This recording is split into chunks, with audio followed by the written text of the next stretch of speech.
오늘도 하나님의 은혜가 저와 여러분에게 함께하기를 기원합니다. 사도 바울은 지금 아브라함의 두 아내에게서 영적인 의미를 설명하고 있습니다. 여주인 사라는 자유 있는 여자입니다. 하갈은 여종으로서 종살이를 하는 여자입니다. 여주인 사라는 위에 있는 예루살렘입니다. 여종 하갈은 땅에 있는 예루살렘입니다. 땅에 있는 예루살렘에 속한 자는 육체에 속한 자이고 종입니다. 그러나 하늘에 있는 예루살렘에 속한 자는 약속에 속한 자이고 유업을 얻을 자입니다. 땅에 속한 자가 누구입니까? 땅에 있는 예루살렘에 속한 자가 누구입니까? 구원자가 오셨음에도 불구하고 구원자를 인정하지 않는 사람입니다. 율법을 지켜서 구원에 이르려고 하는 사람입니다. 나는 구원자가 필요 없다라고 하는 사람입니다. 반면 하늘에 있는 예루살렘에 속한 사람은 누구입니까? 구원자를 인정하는 사람입니다. 구원자를 믿는 사람입니다. 예수 믿는 바로 저와 여러분입니다. 그리고 창세기를 보면 여종 하갈에게서 난 자가 이스마엘인데 이스마엘이 여주인 사라에게서 난 이삭을 어떻게 하냐면 조롱하는 일화가 나옵니다. 그때 어떤 때냐면 그 이삭이 젖을 때는 날이었습니다. 그날에 잔치를 하는데 일이 일어난 겁니다. 사람마다 젖을 때는 나이가 다 다릅니다. 어떤 사람은 2살에 3살에 어떤 사람은 6살, 7살 그때 젖을 때기도 합니다. 다 다르기 때문에 이 몇 살이다라고 단정할 수는 없지만 여전히 아기입니다. 그리고 이삭과 이스마엘의 나이 차이는 몇 살인 줄 아세요? 14살 차이입니다. 14살. 그럼 한번 보시기 바랍니다. 이삭은 여주인의 자식이고 이스마엘은 여종의 자식입니다. 과거 신분제 사회를 생각할 때 여종의 자식이 여주인의 자식에게 이렇게 할 수 있습니까? 함부로 할 수 있습니까? 그럴 수가 없지요. 게다가 나이 차이가 14살이나 차이 납니다. 만약에 이삭이 젖될 때의 나이가 6살이라고 한다면 이스마엘은 몇 살이죠? 14살을 더하면 20살이죠. 20살이면 모르는 나이인가요? 아니요. 알 것 다 아는 나이입니다. 다 아는 청년이 6살 하기를 조롱하는 겁니다. 앞으로 자신이 섬겨야 할 주인을, 그것도 아직 무력하고 어린 주인을 다 알면서 조롱하는 겁니다. 이것을 그냥 이해하고 그럴 수도 있지 하고 철이 없으니까 그럴 수 있지 하고 넘길 수 있는 일인가요? 그럴 수가 없는 일입니다. 그래서 이것을 보고 사라가, 여주인 사라가 어떻게 합니까? 여종과 그 이스마엘을 쫓아내라고 합니다. 이것은 그냥 단순한 집안일이 아니라 구원의 역사 속에 속하는 사건입니다. 이 일이 있기 전에는 이 모든 사람들이 다 아브라함의 품 안에 있던 사람입니다. 그러나 이제는 아닙니다. 이제는 아브라함 품에서는 아무것도 얻을 수가 없는, 아무것도 받지 못하는 사람이 된 것이죠. 이것을 사도 바울이 지금 얘기합니다. 29절에 그러나 그때 육체를 따라 난 자가 성령을 따라 난 자를 박해한 것 같이 이제도 그러하도다. 그러나 성경이 무엇을 말하느냐? 여종과 그 아들을 내쫓으라. 여종의 아들이 자유 있는 여자의 아들과 더불어 유업을 얻지 못하리라 하였느니라. 이와 같이 땅에 있는 예루살렘에 속한 자들, 육체에 속한 자들, 율법을 지켜서 구원을 받으려고 하는 자들, 또 구원자를 인정하지 않고 필요로 하지 않는 모든 사람들은 다 어떤 사람이냐? 아브라함에게 속한 것을 아무것도 받지 못한다라고 말씀하십니다. 반대로 아브라함에게 속한 것을 받는 사람은 누구냐? 하늘에 있는 예루살렘에 속한 사람들, 약속에 속한 사람들, 구원자를 의지하는 자들이 아브라함에게 속한 이 모든 것들을 다 유업으로 받는다. 그러므로 31절 그런즉 형제들아 우리는 여종의 자녀가 아니요 자유 있는 여자의 자녀니라. 왜죠? 우리는 예수님을 믿는 사람이기 때문입니다. 그러므로 1절에 그리스도께서 우리를 자유롭게 하려고 자유를 주셨으니 그러므로 굳건하게 서서 다시는 종의 멍에를 매지 말라. 다시 말해 율법을 지켜서 할례를 행해서 구원받으려고 하지 말아라. 2절에 보라 나 바울은 너희에게 말하노니 너희가 만일 할례를 받으면 그리스도께서 너희에게 아무 유익이 없으리라. 지금까지 이렇게 이야기를 했는데 여전히 할례를 받으려 한다는 것은 결국 나는 구원자가 필요하지 않소. 나는 할례를 통해서 율법을 통해서 나는 구원을 받겠소 라고 하는 것이기 때문입니다. 그러면 그리스도께서 그런 그들에게 유익이 있을까요? 아무 유익이 없는 것이죠. 왜요? 이들은 그리스도가 필요하지 않거든요. 나는 율법을 지켜서 할례를 행해서 구원받겠다고 하는데 그리스도께서 무슨 유익이 그들에게 있겠습니까? 3절에 내가 할례를 받는 각 사람에게, 다시 말해서 유대인이 되고자 하는 사람에게 다시 증언하노니 그는 율법 전체를 행할 의무를 가진 자라. 율법 전체를 행할 의무를 가진 자이고 하나라도 행하지 못하면 율법 전체를 행하지 못한 것이요 이미 율법으로 의롭게 되는 일에 성공했나요? 실패했나요? 이미 실패한 것입니다.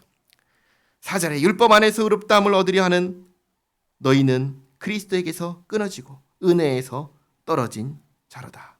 이미 예수님을 믿음으로 구원받으려 하지 않고 율법을 지킴으로 할례를 행함으로 구원받으려고 했으니 이 사람이 과연 예수님과 관련이 있는 사람이라고 할 수 있을까요? 그럴 수가 없는 것이죠. 예수님과 상관없는 사람이고 예수님을 통해 주어지는 그 은혜와는 전혀 상관없는 사람이 되는 것입니다. 그러나 우리는 어떤 사람이죠? 5절에 우리가 성령으로 믿음을 따라 의의 소망을 기다리노니, 의의 소망을 우리는 기다리는 사람들입니다. 의의 소망이 뭔가요? 앞에서 말했던 아브라함에게 속한 자에게 주겠다고 약속하신 그것들을 말합니다. 의의 소망을 믿음으로 기다리는 사람들이 바로 예수 믿는 우리들입니다. 6절에 그리스도 예수 안에서는 할례나 무할례나 효력이 없으되 사랑으로서 역사하는 믿음뿐이니라. 다르게 말하면 할례를 받는다고 구원받는 것도 아니고 그렇다고 할례를 받지 않는다고 구원받는 것도 아니다라는 것입니다. 그러니까 이 구원과 할례는 상관이 없다는 것입니다. 할례를 받아도 받지 않아도 이 할례라고 하는 문제하고는 구원하고는 상관이 없습니다. 그러면 이 구원과 상관 있는 것은 무엇이냐? 한 가지. 뭐죠? 믿음이다. 그런데 어떤 믿음이죠? 사랑으로 역사하는 믿음입니다. 그게 뭡니까?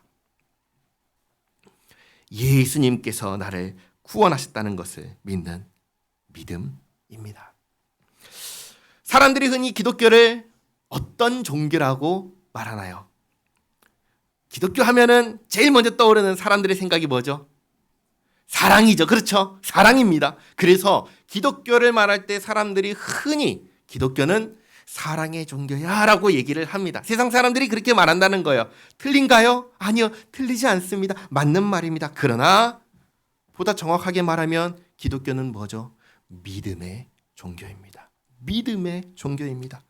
어떤 믿음이죠? 예수님에 대한 믿음입니다.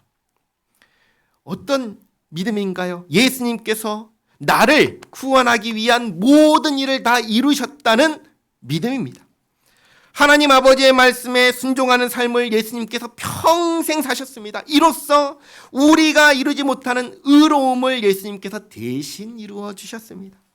또 마침내는 우리를 구원하기 위해서 우리의 죄값을 대신 다 짊어지시고 십자가에서 우리를 대신하여 죽으셨습니다. 자기 생명을 내놓으셨습니다. 그래서 우리에게는 뭘 주셨죠?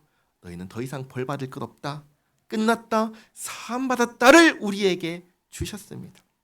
기독교는 예수님께서 나를 위하여 이 모든 일을 하셨음을 믿는 종교입니다. 그래서 믿음의 종교입니다. 그리고 예수님께서 왜 이 모든 일을 하셨습니까? 왜 하셨습니까? 그 이유가 뭐죠? 사랑하기 때문이잖아요. 그렇잖아요. 나를 사랑하기 때문에. 저와 여러분을 사랑하기 때문에. 그래서 사랑으로 역사하는 믿음인 것입니다. 사랑으로 역사하는 믿음이란 것은 내가 믿어서 내가 사랑한다 그게 아니에요. 사랑으로 역사하는 믿음은 예수님께서 나를 사랑하셔서 우리를 위하여 이 모든 일을 행하셨음을 믿는 믿음인 것입니다. 그래서 예수를 믿는 사람들에게는 이제 할래냐 무할래냐 이것은 전혀 중요하지가 않아요. 왜냐하면 예수님을 믿음으로 이미 구원받았기 때문입니다. 하나님의 백성이 이미 되었고 하나님의 자녀가 이미 되었으니 예수 믿는 우리에게 중요한 것은 다시 돌아가서 할래냐 무할래냐의 논쟁에 들어가는 그게 아니라 우리에게 중요한 것은 이제 이 세상에서 어떻게 살아갈 것이냐가 중요한 것입니다. 구원받은 사람으로서 하나님의 백성으로서 하나님의 아들과 딸로서 예수 믿는 사람들에게 중요한 것은 이 세상에서 어떻게 살 거냐인 것입니다. 그런데 다시 돌아와서 갈라디아 교회 사람들을 보면 지금 무엇을 하고 있습니까? 구원받은 사람으로서 생각해야 할 것을 생각하는 것이 아니라 다시 구원받기 전으로 돌아와가지고 어떻게 하면 구원받을까를 고민하고 있습니다. 할례를 행하고 율법을 지켜서 어떻게든 구원 받으려고 지금 애를 쓰고 있는 것입니다. 앞으로 전진해 나가야 되는데 가다가 중단하고 돌아와가지고는 내가 이거 구원받은 거 맞아? 나 어떻게 하면 구원받지? 할례를 행해야 되는데 율법을 지켜야 돼 하는 다시 원점으로 돌아온 것입니다. 그것을 지금 말하는 것이 7절입니다. 너희가 다름질을 잘 하더니 누가 너희를 막아 진리를 순종하지 못하게 하더냐. 어떤 진리죠? 예수님께서 나를 구원하셨다는 복음의 진리입니다. 하나님께서 아들 예수님 보내주셔서 구원하셨으니 이것을 믿으라는 진리의 말씀입니다. 그런데 도대체 누가 이 말씀에 순종하지 못하게 하고 있냐는 겁니다. 누가 이 말씀에 순종하지 못하게 하고 있습니까? 누구죠? 거짓 교사들이죠. 사도 바울은 가짜 사도야, 그가 전한 메시지는 가짜 복음이야 라고 말하는 거짓 교사들이 이 일을 하고 있습니다. 그래서 그들의 8절 그 권면은 너희를 부르신 이에게서 난 것이 아니니라 적은 누룩이 온 덩이에 퍼지느니라. 적은 누룩이 온 덩이에 퍼진다는 것은 그 거짓 교사들이 하는 잘못된 말이 지금 갈라디아 온 교회를 다 혼란스럽게 만들었다라는 것입니다. 그러나 10절 나는 너희가 아무 다른 마음을 품지 아니할 줄을 주 안에서 확신하노라. 그러나 너희를 요동하게 하는 자는 누구든지 심판을 받으리라. 다시 말해 진리에 순종하지 못하게 하는 자들, 예수님 안에 있는 구원을 믿지 못하게 하는 자들은 하나님께서 반드시 벌하실 것입니다. 그리고 그 다음 11절을 잘 보시기 바랍니다. 형제들아 내가 지금까지 할례를 전한다면 어찌하여 지금까지 박해를 받으리요. 그리하였으면 십자가의 걸림돌이 제거되었으리니. 이게 무슨 말일까요? 사도 바울이 예수님도 믿는 것으로 충분하지 않고 예수님 믿는 것으로 충분하지 않고 할례도 행하고 율법도 지키라고 만약에 전했다면 어땠을까요? 아마도 사도 바울을 향하여 거짓 사도야 라고 했을까요? 그가 전하는 복음은 거짓 복음이야 라고 했을까요? 그러지 않았을 것입니다. 왜냐하면 예수님을 믿기 전에 유대인들이 가졌던 그 생각들, 그리고 그 유대인들을 알고 지냈던 이방인들이 가지고 있던 생각들과 일치하는 말이기 때문입니다. 오늘날에도 마찬가지입니다. 한번 보시기 바랍니다. 제가 이렇게 질문 드릴게요. 세상 사람들에게 누가 천국에 가냐고 한번 질문한다고 생각해 보시기 바랍니다. 그러면 세상 사람들은 뭐라고 대답을 할까요? 천국에 있는데 그 천국에 누가 갈까요? 하고 사람들한테 한번 질문한다고 생각해 보시기 바랍니다. 누가 간다고 할까요? 착하게 산 사람이 간다고 하겠죠. 그렇죠? 누가 악하게 산 사람도 천국 간다고 누가 그 얘기를 하겠어요? 그 얘기 아무도 안 할 거예요. 세상 사람들은 대부분 다 당연히 착하게 산 사람이 천국에 가지요 라고 할 것입니다. 그럼 이 질문을 사도 바울에게 한다고 생각해 보시기 바랍니다. 사도 바울에게 바울 사도님 천국에 누가 합니까? 라고 할 때 사도 바울이 뭐라고 얘기를 하는 거냐면 착하게 산다고 가는 거 아닙니다. 악하게 산다고 못 가는 것도 아니에요.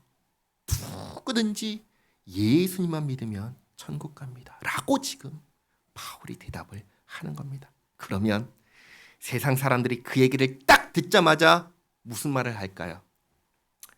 당장에 이 질문 나올 겁니다. 아니, 악하게 산 사람도 예수 믿으면 천국 간다고요?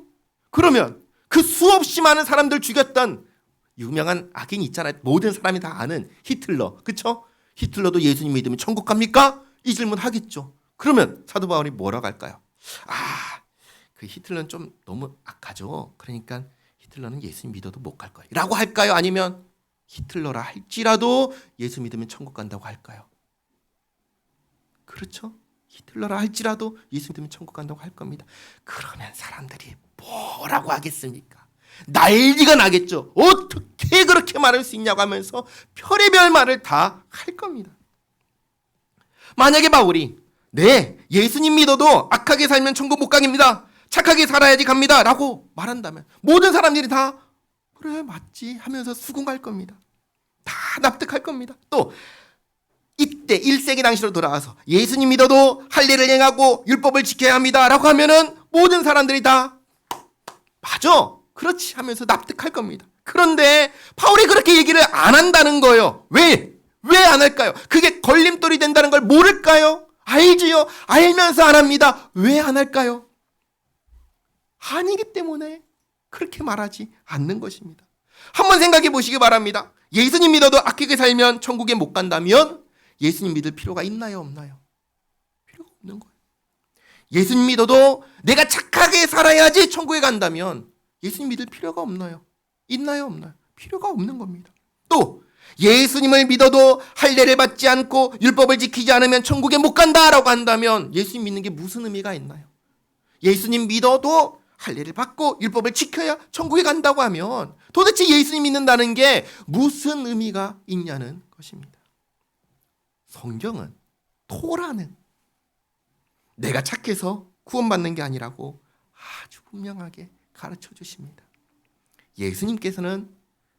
예수님께서 이 땅에 오신 목적을 뭐라고 말씀하신 줄 아세요? 나는 의인을 부르러 온 것이 아니요 죄인을 부르러 왔다라고 말씀하셨습니다. 그리고 바울 사도 자신이 어떻게 구원받았습니까? 어떻게 구원받았죠? 그때 무슨 일이 있었죠? 예수 믿는 사람들 잡아 죽이려고 가던 길에 예수님 만났잖아요. 사도 바울이 선했습니까? 착했습니까? 비록 열심은 있었지만 그 열심이 어떤 걸로 나타났죠? 악함으로 나타났잖아요. 죄를 행함으로 나타났잖아요. 그 사도 바울이 잘한 것 하나 없는데 은혜로 구원받았잖아요. 본인이 그 증인이잖아요. 그러니 사도 바울은 이것이 비록 걸림돌이 된다는 걸 알지만 그럼에도 불구하고 이렇게 말할 수밖에 없는 것입니다. 구원은 하나님께서 베푸시는 은혜의 선물입니다. 착하다고 악하다고가 아니라 누구든지 예수 믿는 사람이 구원을 받습니다. 예수 믿지 않으면 구원받지 못합니다. 라고 말할 수밖에 없는 것입니다. 그리고 이렇게 말하지 않는 자들에게 사도 바울이 이렇게 얘기합니다. 12절 너희를 어지럽게 하는 자들은 스스로 베어버리기를 원하노라. 할례는 뭐 하는 거죠? 신체의 일부를 잘라내는 것입니다. 그것처럼 스스로 잘라내라. 교회에서 떠나라. 그 얘기를 하는 것입니다. 그리고 다시 돌아와서 갈라디아 교회 성도들에게 말합니다. 13절 형제들아 너희가 자유를 위하여 부르심을 입었으나 그러나 그 자유로 육체의 기회를 삼지 말고 오직 사랑으로 서로 종노릇 하라. 지금까지는 예수님 안에 있는 구원에 대해서 얘기했습니다. 이제부터는 끝났습니다. 이제부터는 예수 믿는 사람이 구원받은 사람이 어떻게 살아야 할지를 이야기하기 시작합니다. 제일 먼저 뭘 얘기하시죠? 예수님께서 사랑으로 우리를 구원하셨던 것처럼 그 사랑을 받은 자로서 서로에게 뭐 하라고 하죠? 종노릇하라고 하십니다. 그리고 14절 온 율법은 내 이웃 사랑하기를 내 자신같이 하라 하신 한 말씀에서 이루어졌나니 만일 서로 물고 먹으면 피차 멸망할까 조심하라. 아멘. 예수 믿는 사람은 뭐 하면서 사는 사람일까요? 예수 믿는 사람은 예수님처럼 사랑하며 사는 사람입니다. 누구를 사랑하지요? 이웃을 사랑합니다. 그렇죠? 14절 온 율법은 내 이웃 사랑하기를. 그렇죠? 누구를 사랑하나요? 이웃입니다. 근데 이웃이 누구인가요? 이웃이 누구인가요? 이렇게 말씀드리겠습니다. 여기서 말하는 이웃은 원수입니다. 원수입니다. 잠깐 한번 생각해 보시기 바랍니다. 내 원수가 누구인가요? 원수 생각하기 어렵나요? 아니요, 쉽습니다. 왜 쉽죠? 내가 미워하는 사람, 꼴도 보기 싫은 사람 있잖아요. 눈만 감으면 생각나는 그 사람. 보기도 싫고 대화하기도 싫고 만나기도 싫고 꼴 보기 싫은, 사라졌으면 좋겠다. 아이 그 사람이 있으면 내가 떠나버려야지 라고 싶은 그 미워하는 사람. 그 사람을 뭐 하라고 하셔요? 사랑하라고 하십니다. 어느 날 율법 교사가 예수님을 시험하려고 질문을 합니다. 예수님, 내가 무엇을 하여야 영생을 얻을 수 있습니까? 제가 먼저 질문합니다. 내가 무엇을 하여야 영생을 얻을 수 있죠? 사도 바울의 편지를 우리가 이만큼 읽었잖아요. 우리는 이 질문에 대한 답을 압니다. 내가 무엇을 하여야 영생을 얻을 수 있습니까? 무엇을 해야죠? 사도 바울이 지금까지 무슨 얘기를 했나요? 우리는 어떻게 구원을 받습니까? 예수님을 믿음으로 구원받지요. 그렇죠. 내가 무엇을 하여야 영생을 얻습니까? 영생을 얻는 그 길은 예수님을 믿는 것입니다. 이 답을 기억하면서 율법 교사에게 하신 예수님의 말씀을 보시기 바랍니다. 율법 교사가 예수님께 내가 무엇을 하여야 영생을 얻습니까? 라는 질문에 예수님께서 이렇게 대답을 하십니다. 율법에 무엇이라 기록하였습니까? 그러자 율법 교사잖아요. 율법을 가르치는 교사잖아요. 율법을 모를까요? 잘 알잖아요. 잘 알고 예수님의 질문에 자신만만하게 대답을 합니다. 뭐라고 대답했죠? 하나님을 사랑하고 이웃을 사랑하라고 하셨습니다. 맞나요? 틀린가요? 맞죠? 성경에 써 있잖아요. 하나님을 사랑해라, 이웃을 사랑해라 써 있잖아요. 그래서 예수님께서 그 대답을 들으시고 이렇게 말씀하십니다. 맞다. 그러니 이를 행하십시오. 그러면 영생을 얻습니다. 얘기를 하십니다. 그러자 율법교사가 자기가 옳다, 나는 옳은 사람, 그리고 예수님의 말씀에 따르면 나는 영생을 얻은 사람처럼 보이려고, 그리고 처음에 왜 왔죠? 예수님 시험하려고 왔잖아요. 예수님을 시험하려고 이 질문을 합니다. 제 이웃은 누구입니까? 하나님 사랑하는 건 알겠습니다. 예배드리는 거죠. 하나님께 제사하는 거죠. 알겠습니다. 그런데 내가 사랑해야 되는 내 이웃은 누구입니까? 라고 질문합니다. 그때 예수님께서 비유로 이웃이 누구인지에 대해서 말씀하시는데, 그 유명한 비유 다 아시죠? 선한 사마리아인의 비유입니다. 어떤 사람이, 아마도 이 사람은 유대인일 것입니다. 유대인이 길을 가다가 강도를 만납니다. 강도가 죽을 만큼 때리고 가진 것을 다 빼앗아 가지고 길에 버리고 갔습니다. 그것을 유대인 제사장이 지나가다가 봅니다. 보고 삥 돌아서 가버립니다. 그 다음에는 유대인 레위인, 이상하죠? 레위인이 와가지고 그걸 봅니다. 보고는 그냥 돌아서 지나갑니다. 그리고 세 번째로 누가 왔죠? 사마리아인이 봅니다. 그런데 사마리아인 하면은 유대인에게 어떤 사람들입니까? 유대인에게는 이 사람은 부정한 사람입니다. 혐오하는 사람들입니다. 유대인들이 사마리아인을 그렇게 여깁니다. 그러면 사마리아인에게 있어서 유대인은 어떤 사람일까요? 나를 좋게 생각하는 사람, 나를 반겨주는 사람일까요? 아니면 나를 혐오하는 사람, 미워하는 사람, 저주하는 사람일까요? 사마리아인에게 있어서 유대인은 나를 미워하고 혐오하고 저주하는 사람이죠. 그럼 나에게 있어서 유대인은 사랑의 대상일까요? 미움의 대상일까요? 미움의 대상이죠. 원수예요, 친구예요? 원수죠. 원수입니다. 누가요? 유대인이요.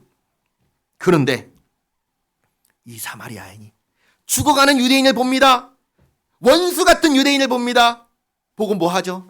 잘됐다. 저 원수가 우리를 혐오하고 저주하고 더럽다고 하는 저놈들 정말 잘됐다. 죽어라 하고는 그러고 가나요? 안 그러죠. 뭐 했죠? 상처를 다 닦아주고 그리고 약을 발라줍니다. 그리고 오늘날로 치면은 자기가 가져왔던 자가용에 태워가지고 병원으로 데리고 갑니다. 병원에 입원을 시켜요. 그리고 자기가 가지고 있던 돈 100만 원을 꺼내가지고 치료해달라고 하고 내가 다시 올 때 모자라면 더 주겠습니다. 더 내겠습니다. 하고는 갑니다. 여기까지 얘기를 하고 이 율법 교사에게 예수님께서 질문하십니다. 누가 강도 만난 사람의 이웃입니까? 다르게 말하면 이 유대인의 이웃은 누구입니까? 누구죠? 사마리아인이죠. 그런데 사마리아인은 유대인의 이웃입니까? 아니죠. 유대인에게 있어서 특별히 율법 교사에게 있어서 사마리아인은 어떤 존재예요? 부정한 존재죠. 더러운 존재죠. 저주받을 존재죠. 혐오스러운 존재입니다. 그런 사람을 이웃이라고 할 수 있나요? 해야죠. 그런데 할 수 있나요? 없잖아요. 그래서 이렇게 말합니다. 누가복음 10장 37절 말씀 같이 한번 읽어보겠습니다. 이르되 자비를 베푼 자니이다. 예수께서 이르시되 가서 너도 이와 같이 하라 하시니라. 아멘. 누가 이웃입니까? 원수가 이웃입니다. 그래서 예수님께서 산상수훈에서 이렇게 가르치신 것입니다. 마태복음 5장 43절 44절 말씀 같이 읽겠습니다. 또 내 이웃을 사랑하고 내 원수를 미워하라 하였다는 것을 너희가 들었으나 나는 너희에게 이르노니 너희 원수를 사랑하며 너희를 박해하는 자를 위하여 기도하라. 아멘. 예수님께서는 아주 분명하게 누구를 사랑하라고 하셨죠? 원수를 사랑하라고 하셨습니다. 그리고 예수님께서 바로 그 원수 사랑을 실천하셨습니다. 예수님께서 사랑하신 원수가 누군 줄 아십니까? 바로 저와 여러분입니다. 우리는 본질상 어떤 존재였습니까? 우리는 본질상 진노의 자식이었습니다. 우리는 죄인이었습니다. 하나님을 대적하는 자였습니다. 하나님의 원수였습니다. 그런데 하나님께서 원수 같은 우리를 위해서 유일한 아들, 사랑하는 아들, 독생자 예수 그리스도를 보내주셨습니다. 예수님께서 자기 자신을 원수 같은 인간을 위하여 오셨습니다. 예수님께서 자기를 죽이는 원수 같은 인간을 위하여 십자가에서 죽으셨습니다. 예수님 하나님이시잖아요. 얼마든지 십자가에서 내려오실 수 있으시잖아요. 그러지 않으시고 기꺼이 죽으셨습니다. 왜죠? 누구를 위해서 그렇게 하셨죠? 원수 같은 인간을 위해서, 원수 같은 나를 위해서. 사도 바울은 로마서에서 이렇게 기록하였습니다. 로마서 5장 10절 말씀 같이 읽겠습니다. 곧 우리가 원수 되었을 때 그의 아들의 죽으심으로 말미암아 하나님과 화목하게 되었은즉 화목하게 된 자로서는 더욱 그의 살아나심으로 말미암아 구원을 받을 것이니라. 아멘. 예수님께서 십자가에 달려 죽으실 때 뭐라고 하신 줄 아세요? 저들을 용서해 달라고 하셨습니다. 자기를 죽이는 원수들을 위해서 간구하셨습니다. 누가복음 23장 34절 말씀 같이 읽겠습니다.